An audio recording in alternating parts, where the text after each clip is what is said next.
Rocha, está presidindo a igreja lá em Jundiaí. A Priscila é auxiliadora idônea. E esses são os filhos. Fala o seu nome. Rafael, Rebeca. Tá? E os dois são um exemplo de filhos de uma família cristã. Então, vocês estão de parabéns, pais, pela criação dos seus filhos, viu? Então, para a igreja conhecê-los e o Daniel possa estar ministrando as nossas coisas. Amém? Vocês podem para cá sim agora.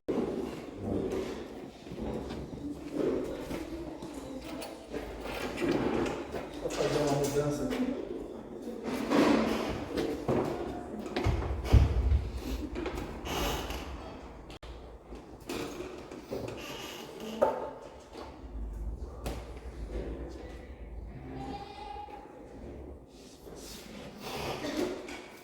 Bom dia a todos. Bom dia. Primeiramente, gostaria de agradecer por poder estar aqui hoje. É um privilégio estar podendo estar aqui congregando com os irmãos, né? Principalmente estar podendo vir aqui trazer uma palavra. Vamos, baixe sua cabeça, vamos orar. Senhor Deus amado, graças te damos, ó Pai, porque o Senhor é nosso Deus Todo-Poderoso, Senhor. Obrigado, Deus, que o Senhor criou os céus e a terra, Pai. E reconhecemos isso, Pai, que o Senhor é soberano sobre tudo, Pai. Ó Deus, agradecemos pelo dia que o Senhor nos deu hoje, Pai. O Senhor é o Deus do dia, o Deus da noite, Pai. O Senhor é o Deus que dá todo o nosso suprimento, Pai. Obrigado pelo sol que o Senhor nos deu hoje, pelo ar, por tudo que o Senhor nos dá, Pai. Mas principalmente, Pai, pelo momento de estar aqui presente, aprendendo de Ti, Pai. Ó Deus, abre os nossos ouvidos, Pai, nossos olhos, nosso coração, Senhor, para receber a Tua palavra, Pai. Que seja a Tua palavra em nome dos homens, ó Pai. Que Deus está nos ensinando, Pai. Mas principalmente, Senhor, que a Tua palavra nos transforme, Pai. Transforme a nossa vida, Pai, para andar conforme a Tua vontade. É o que te agradecemos e pedimos em nome do Filho de Jesus. Amém. Amém. Muito bem. Existem pessoas na vida que eu acho que são inconfundíveis. Você bate o olho e tem um traço, às vezes, tão marcante que, talvez por eu não ter uma referência, outra igual, eu acho que é inigualável. Pelo menos a minha experiência de vida. Né? E torna essas pessoas muito fáceis de ser reconhecidas. Então, assim, até recentemente eu usava óculos, né? E eu não enxergava bem de longe. Então, para mim era muito fácil não reconhecer as pessoas de longe. Obrigado. Isso era muito difícil para reconhecer, né? Às vezes, se vinha alguém de longe que não tinha um traço tão marcante, era difícil para eu reconhecer. Né? Quem aqui já não confundiu pessoas, né? De achar que é uma pessoa, às vezes até conversar e... errei. Desculpa. Mas até aí, confundir pessoas com outras é uma coisa normal. O problema começa quando nós começamos a confundir aquele que deveria ser o ápice da palavra inconfundível. Abra suas Bíblias, vamos fazer uma leitura de João 20. Nós vamos ler do versículo 1 ao 18.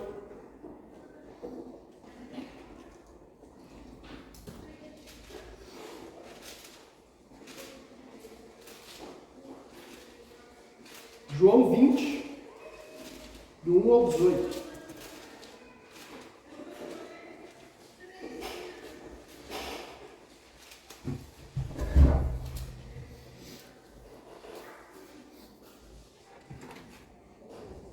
No primeiro dia da semana, Maria Madalena foi ao sepulcro de madrugada, sendo ainda escuro, e viu que a pedra estava revolvida. Então correu e foi ter com Simão Pedro e com outro discípulo, a quem Jesus amava, e disse-lhes: tiraram do sepulcro o Senhor, e não sabemos onde o puseram. Saiu, pois, Pedro e o outro discípulo e foram ao sepulcro. Ambos corriam juntos, mas o outro discípulo correu mais depressa do que Pedro e chegou primeiro ao sepulcro. E abaixando-se viu os lençóis de linho, todavia não entrou. Então Simão Pedro, seguindo, chegou e entrou no sepulcro. Ele também viu os lençóis e o lenço que estivera sobre a cabeça de Jesus, e que não estava com os lençóis, mas deixado num lugar à parte. Então entrou também o outro discípulo, que chegara primeiro ao sepulcro, e viu e creu, pois ainda não tinham compreendido a Escritura, que era necessário ressuscitar ele dentre os mortos. E voltaram os discípulos outra vez para casa. Maria, entretanto, permanecia junto à entrada do túmulo, chorando. Enquanto chorava, abaixou-se e olhou para dentro do túmulo. E viu 2 anjos vestidos de branco, sentados onde o corpo de Jesus fora posto, um à cabeceira e outro aos pés. Então eles lhe perguntaram: mulher, por que choras? Ela lhe respondeu: porque levaram meu Senhor e não sei onde o puseram. Tendo dito isso, voltou-se para trás e viu Jesus em pé, mas não reconheceu que era Jesus. Perguntou-lhe Jesus: mulher, por que choras? A quem procuras? Ela, supondo ser ele o jardineiro, respondeu: Senhor, se tu tiraste, dize-me onde o puseste, e eu o levarei. Disse-lhe Jesus: Maria. Ela, voltando-se, lhe disse em hebraico: Rabone, que quer dizer mestre. Recomendou-lhe Jesus: não me detenhas, porque ainda não subi para o meu Pai, mas vai ter com os meus irmãos e diz-lhes: subo para o meu Pai e vosso Pai, para meu Deus e vosso Deus. Então saiu Maria Madalena anunciando aos discípulos. Viu o Senhor e contava que ele lhe dissera essas coisas.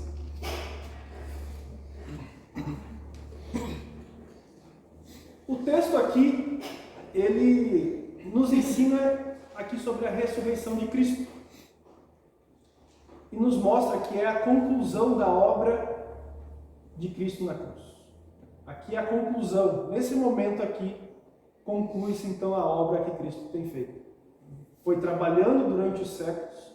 Todo aquilo, o momento, desde lá do Gênesis, quando Deus faz a profecia da vinda de Jesus, né? Da substituição do Cordeiro, aqui está a conclusão desse momento, a ressurreição de Cristo. A Bíblia não é um livro. Elas são 66 livros, escritos por várias pessoas diferentes, através da iluminação do Espírito Santo. Quando a gente vê lá, 2 Timóteo 3,16, isso não é? Se você não crê na Bíblia, deveria pelo menos levar a complexidade disso em consideração. Segundo estudos, há mais de 300 profecias relacionadas a Jesus no Antigo Testamento.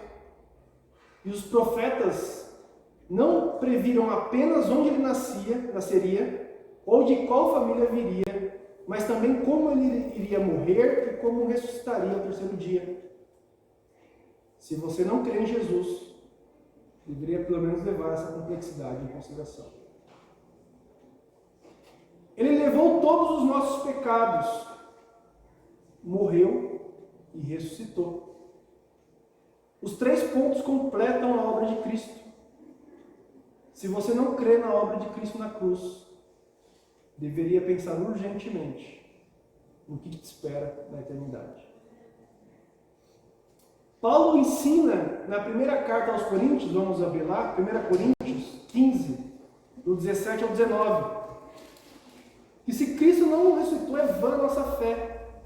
Estaríamos aqui perdendo o nosso tempo. Nós vamos abrir lá, 1 Coríntios 15, do 17 ao 19.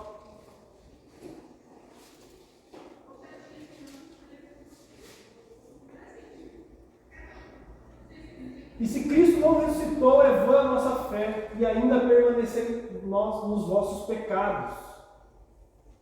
E ainda mais, os que dormiram em Cristo pereceram. Se a nossa esperança em Cristo se limita apenas a esta vida, somos os mais infelizes de todos os homens. Paulo, se isso não fosse verdade, é vã a nossa fé. Mas nós cremos. Porque de toda uma complexidade, de toda uma obra que Deus trabalhou para que chegasse na nossa mão nos dias de hoje, nós entendêssemos isso e crescemos. Toda a obra culmina nesse momento que nós vimos de João. É um texto muito conhecido, muito representado em mídias. Nós vemos muito isso em filmes, em livros, em desenhos. Mas a mensagem de hoje, eu queria olhar para um outro aspecto do texto de João. Foi só uma introdução, mas eu queria olhar para outros detalhes no texto, em especial na pessoa de Maria. Maria Madalena, ela havia ido ao sepulcro. Ela tinha visto o túmulo vazio e ela pensou o pior. Jesus havia ensinado tanto eles, mas ela pensou o pior. Cadê o corpo do meu santo? Avisou Pedro e João, que confirmaram que o corpo havia sumido. Eles foram lá e realmente. E até eles mesmos se desesperaram. Ela estava em choque devido ao desespero. Alguém havia aberto o sepulcro, o corpo havia sumido e ela estava completamente paralisada para esses fatos. Além da crucificação e morte de Jesus. Então ela já vinha de um momento de muita emoção. Ela viu todo aquilo, o andar, os machucados de Jesus vindo acontecendo, aquele andar todo aquele trajeto, a morte, tudo. Então ela já vinha numa pressão muito grande. Chega naquele momento, ela fica paralisada. Como se tivesse sido ali a gota d'água. Depois de tudo isso, ainda sumiu o corpo do meu Senhor. E interessante que Jesus chega perto dela e ela não reconhece. Não é o Daniel cego que consegue ver de longe. Jesus chega perto dela e ela não reconhece aquele com quem ela andou por longos anos, por mais de um ano, 3 anos, que ficou, comeram juntos, viu várias pregações, tem vozes que para nós são irreconhecíveis, são inconfundíveis. Você não precisa às vezes olhar para descobrir que às vezes é sua esposa, sua mãe, seu pai te chamando. E ela não reconheceu, seja de vista, seja da voz. Ela não reconheceu Jesus. Ela confunde Jesus com um jardineiro. Mas por que Maria Madalena não reconheceu Jesus? Talvez ele estivesse disfarçado, mas o que mais traz clareza é que ela estivesse cega pelas próprias lágrimas dela. Muitas vezes nós não percebemos a presença do Senhor porque os nossos olhos estão cegos pelas nossas próprias lágrimas. Avalie o sofrimento dessa mulher. Ouça o seu choro contido no versículo 3. Por favor. João 23.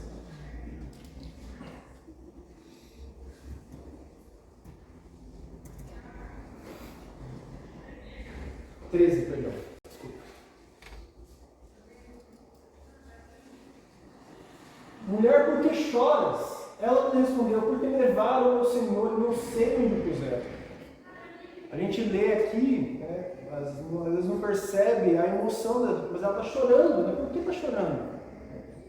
Quem aqui já, num pranto de choro, de soluçar, talvez, sabe que às vezes é até difícil de falar. Então, avalie o sofrimento dela. Ouça o choro que está acontecendo aqui. Ela está chorando quando ela fala isso. Ela está desesperada. levaram embora o meu Senhor, e não sei onde o puseram. Não sou um ator, um especialista em interpretação, né? Mas imagino, não consigo representar isso, né?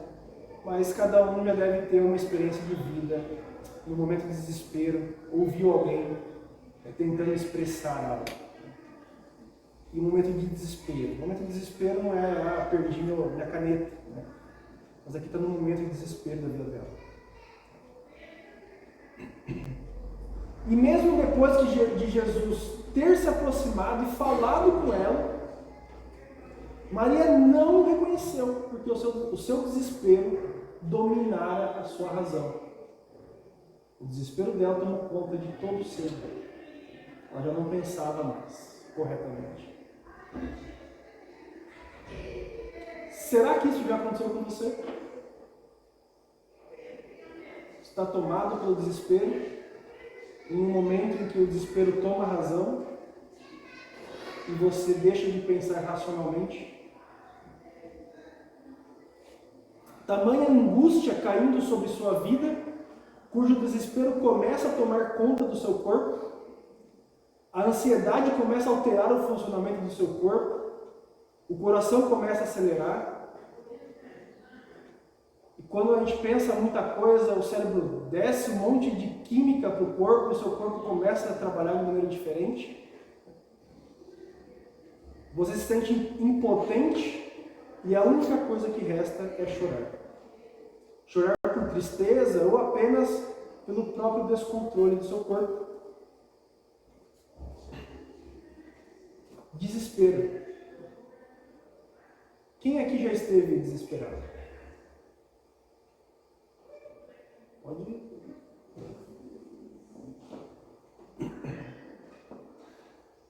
Quais foram as suas ações quando esteve para um momento assim? Consegue lembrar? Você conseguia pensar corretamente nesse momento?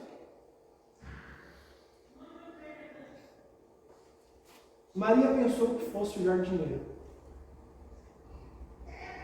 As dores, as tragédias, o sofrimento, as decepções, muitas vezes impedem que raciocinemos com lucidez e nos levam a suposições erradas. A gente vê outros personagens bíblicos que estavam nesse ponto. Segura João aí, abre Gênesis 42, 36.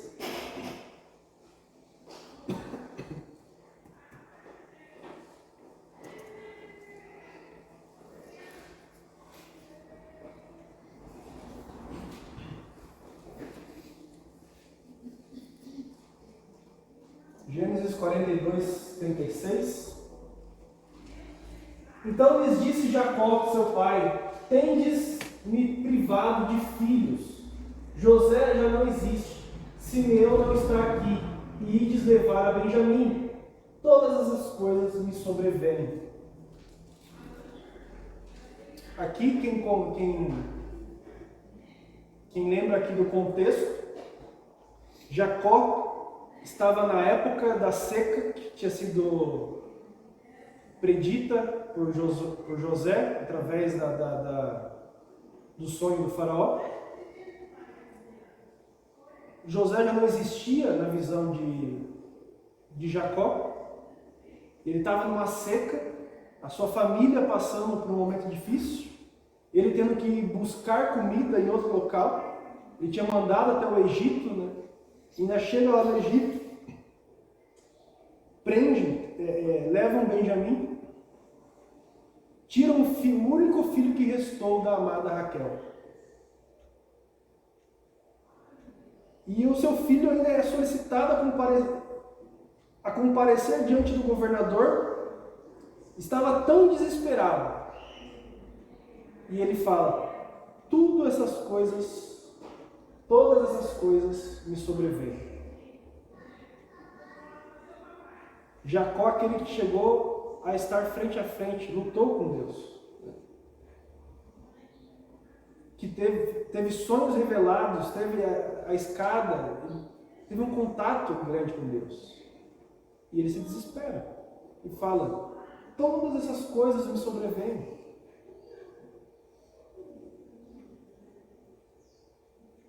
Porém, na realidade, Jacó estava para desfrutar um final de vida maravilhoso, proporcionado por Deus, trazendo novamente seu filho José, o segundo homem mais poderoso na hierarquia egípcia. Ele estava a um passo de ver isso, mas ele chega no momento em que ele se desespera. Muitas vezes o desespero é um passo antes de uma alegria com Deus maravilhosa. Mas voltando ao nosso texto, Maria confundiu Deus, Jesus, com um jardineiro. Não sou especialista em jardinagem, mas jardineiros geralmente cuidam dos seus afazeres na terra ainda pela manhã cedo. Aproveitam um pouco do sol, fazem o trato das plantas, não vai fazer isso 3 horas da tarde. Talvez por isso o seu desespero a fez pensar isso. Pela manhã, o texto fala que é logo cedo, talvez ela tivesse pensado, deve ser o jardineiro. Porém, cega por suas próprias lágrimas, ela ainda sugere uma insinuação. Se tu tirastes, diz-me onde pusestes e eu levarei. Quando nos deixamos consumir pelo desespero, vamos cada vez mais nos afundando. Muitas vezes culpando Deus pela nossa situação atual. Por que, Deus? Por que fizeste isso? Como Jacó, tudo isso me sobrevém. Ela não está culpando Deus aqui, mas age sem racionalizar o que está acontecendo. Ela insinua: foi você que roubou o corpo do meu mestre?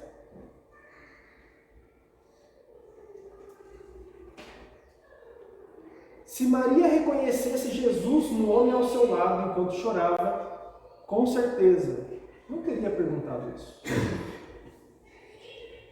Mesmo no desespero, o cristão precisa lembrar que o Senhor está perto. Segura o nosso texto, vamos lá em Salmos 34, vamos ver do 17 ao 19.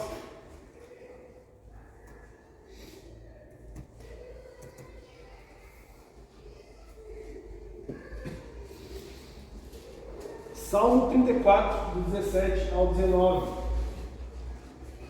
Diz o salmista: clamam os justos, e o Senhor os escuta, e os livra de todas as suas tribulações. Perto está o Senhor dos que têm o coração quebrantado, e salva os espíritos oprimidos. Muitas são as aflições dos justos, mas o Senhor de todas o livra. Perto está o Senhor. Muitas vezes nós não percebemos a presença do Senhor porque os nossos olhos estão cegos pelas nossas próprias lágrimas. Quantas vezes perdemos as bênçãos porque não esperamos ver o Senhor em determinadas situações das nossas vidas? Existe uma situação e ao invés de procurarmos por Deus, procuramos pela nossa própria força, ou pela força de um amigo, ou pela força do pai, de um parente, e Deus está do nosso lado, esperando a gente e olhar para Ele, escutar Ele. Mas às vezes perdemos oportunidades de fazer algo glorioso para Deus. Às vezes é um momento de fazer algo que não poderia se reverter numa bênção, mas deixamos porque estamos cegos pelas nossas próprias lágrimas. Estamos tão desesperados, não pensamos corretamente e tentamos resolver pela nossa própria força.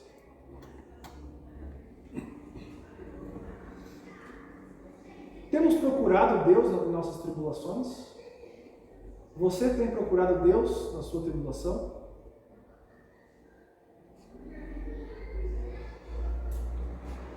Você tem convicção que tem procurado a Deus? Ou apenas se convence que fez isso enquanto tenta sair dela pelas suas próprias forças? Você tem convicção que tem colocado nas mãos de Deus? Ou você, não, eu coloquei sim, mas olha só, eu estou tentando aqui fazer coisa. Ah, mas eu deixei, mas olha só, mas eu não paro de tentar resolver com a minha própria força. E me engano, achando que, não, eu coloquei sim nas mãos de Deus. Tem convicção disso? Tem procurado Deus na sua tribulação?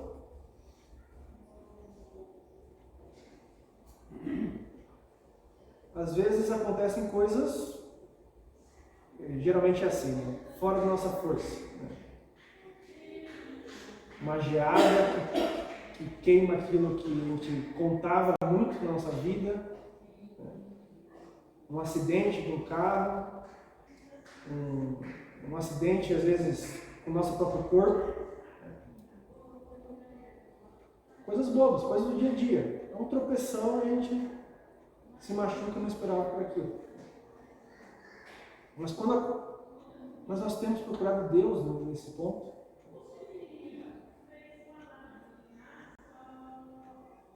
Vamos abrir lá Mateus 11, versículo 28 a 30.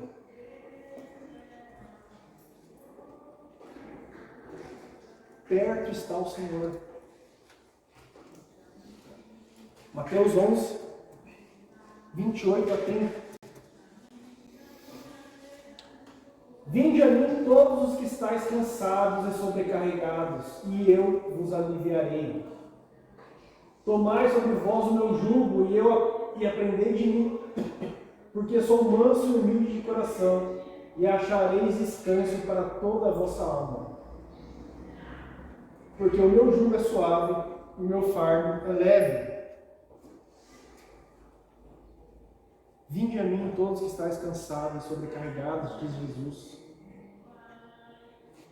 Irmãos, Deus está perto do que tem o coração quebrantado e salva o espírito oprimido. É o que a gente viu em Salmos. Perto está o Senhor dos que têm o coração quebrantado. Você tem se quebrantado diante das aflições? Tem se colocado de joelhos também?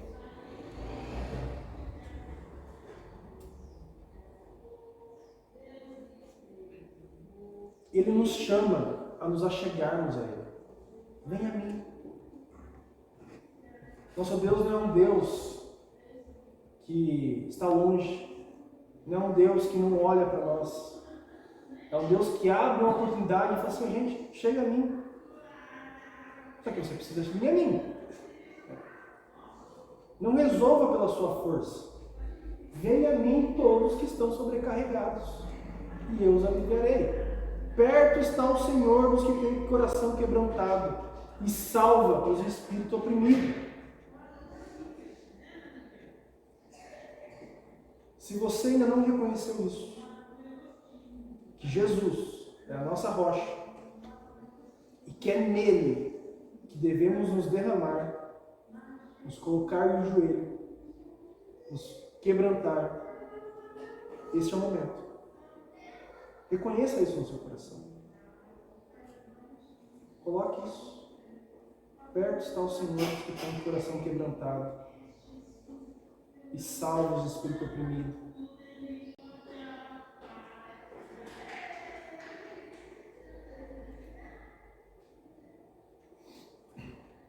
Está desesperado? Está passando por uma tribulação? Coloque nas mãos de Deus. Este é o momento. Reconheça isso no seu coração. E quando enfim Jesus revelou-se através das lágrimas de Maria, toda dor e angústia se transformaram em alegria. Quando ela reconheceu, quando ela viu aquilo, toda aquela angústia se reverteu. Na hora, instantânea ali para ela. Para nós, às vezes nós temos um processo, mas como Jacó foi, né? Levou um processo até ele chegar e ver o filho dele. Né? mas se reverteu. Quando colocamos isso, quando vemos Jesus, as dores e a angústia, elas se tornam alegria. Cristo deu a ela uma nova fé e esperança. Aqueles que tinham escutado o pai falar, o filho falar, eu vou morrer e vou ressuscitar, não tinham entendido isso. Quando Jesus morre, se desesperam, se escondem. Naquele momento, ele dá uma nova fé e esperança a ela. Eu falei para vocês, meus amigos, às vezes vocês esquecem do que eu falei. Ele repreende várias vezes os discípulos, eles esquecem rápido. E não somente isso, o mestre designou uma tarefa sublime a ela, que a destacou por toda a história, está registrado isso em todo o nosso tempo. Ela foi a primeira pessoa a anunciar que Jesus estava vivo.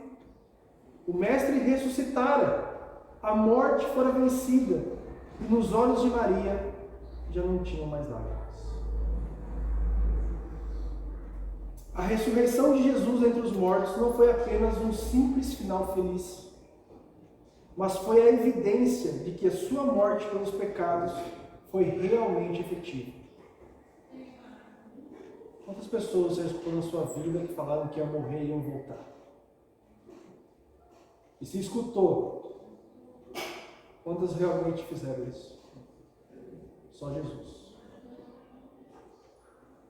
Ele veio com um propósito, ele anunciou o propósito dele e ele cumpriu.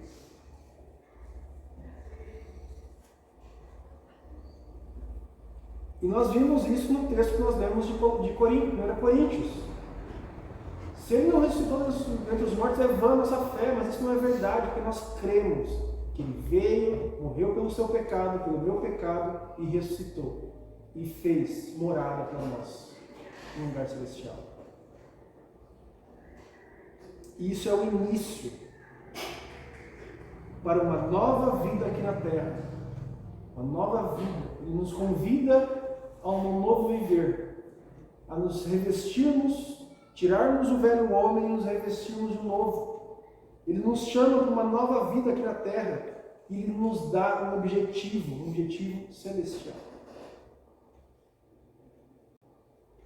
O pastor Davi fez uma série aqui de Colossenses, né? Quando a gente vê lá em Colossenses 3, e que Paulo fala: pensai nas coisas do alto.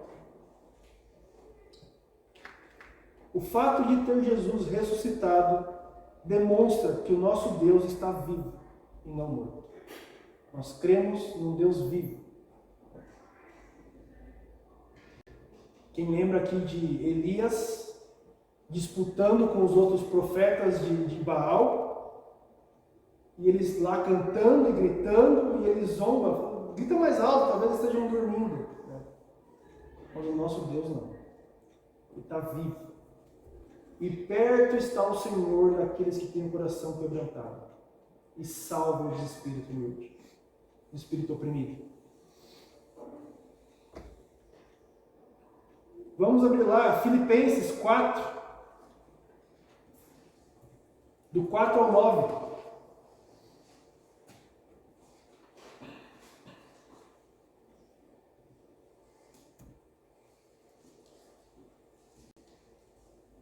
Filipenses 4, do 4 ao 9.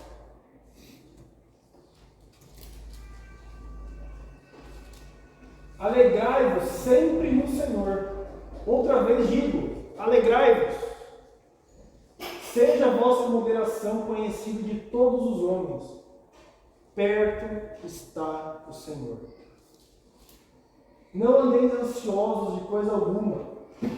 Em tudo, porém, sejam conhecidas diante de Deus as vossas petições pela oração e pela súplica, com ações de graças. E a paz de Deus, que excede todo entendimento, guardará o vosso coração e a vossa mente em Cristo Jesus.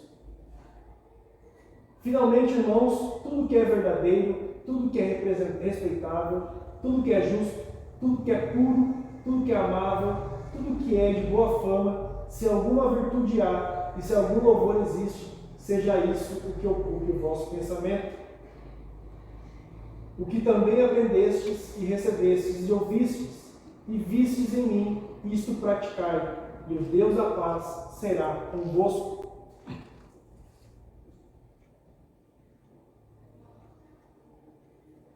Paulo está trazendo o mesmo conceito do salmista. Perto está o Senhor. Não andeis ansiosos de coisa alguma, porém sejam conhecidas diante de Deus as vossas petições. Dobre o seu joelho, coloque-a para Deus. Fale para Ele. Ore. A oração é um ato de... esqueci a palavra. Reverência. Quantas vezes escutamos, fulano, né? Fulano é irreverente. Irreverente é falta de reverência. Se coloque com reverência. Se coloque de joelhos. Ore. Coloque as suas... Deus, eu não consigo ver as minhas próprias forças. Coloco diante de Ti os meus problemas. Isso, X, Y, Z. Me ajuda, Pai. Mas faça isso de coração quebrantado. E pela oração e pela súplica com ações de graça. E a paz de Deus, que excede todo entendimento, guardará o vosso coração e a vossa mente em Cristo Jesus.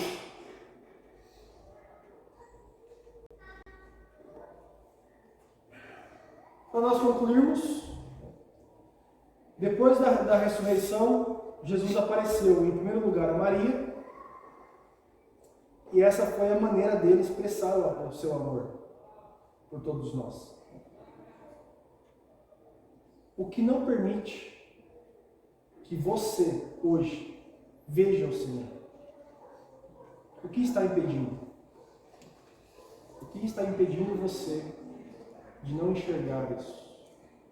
De não enxergar o poder dele em tudo que ele tem feito? Meus irmãos, ele está trabalhando na sua vida. Que possamos deixar ele preencher nossas vidas, enxugar as nossas lágrimas e guiar os nossos corações. Amém? Amém. Vamos ficar em pé?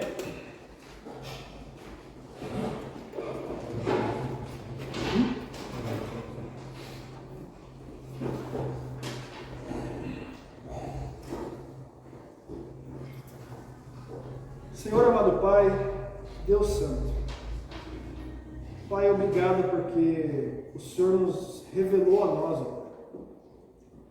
O Senhor nos amou a ponto de mandar o seu Filho, Pai, para que ele viesse e concluísse a tua obra, Pai.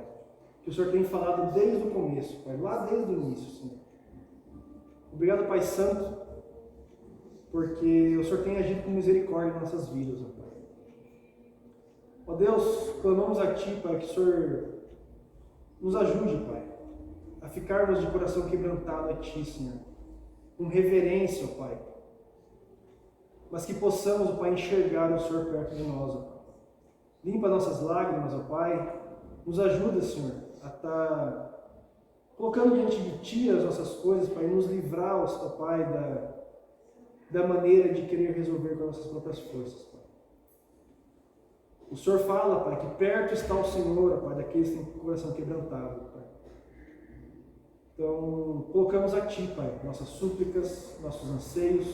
O Senhor sabe aqui a súplica e o anseio de cada um aqui, Senhor. Clamamos, ó Pai, que isso chegue a Ti, Pai, como uma aroma suave, Pai. E que o Senhor, ó Deus, que é soberano nas nossas vidas, ó Pai, nos ajude, Pai, nos guie a andar conforme a Tua vontade. E reconhecendo o Senhor, Pai, e toda a sua obra na cruz. É o que te agradecemos e pedimos em nome do Filho Jesus. Amém. Amém. E o amor de Deus, o Pai, amor manifesto na entrega do seu Filho amado, o Senhor Jesus, que tem derramado a cada dia superabundante graça sobre as nossas vidas e tem se feito presente em nós, na pessoa de Deus, Espírito Santo, que tem nos ensinado, nos consolado e tem nos guardado até o dia do nosso encontro. Que assim seja com a tua igreja hoje e sempre. Amém. Amém. Irmãos, Obrigado. chega aqui, Juninho. Pode sentar, irmãos.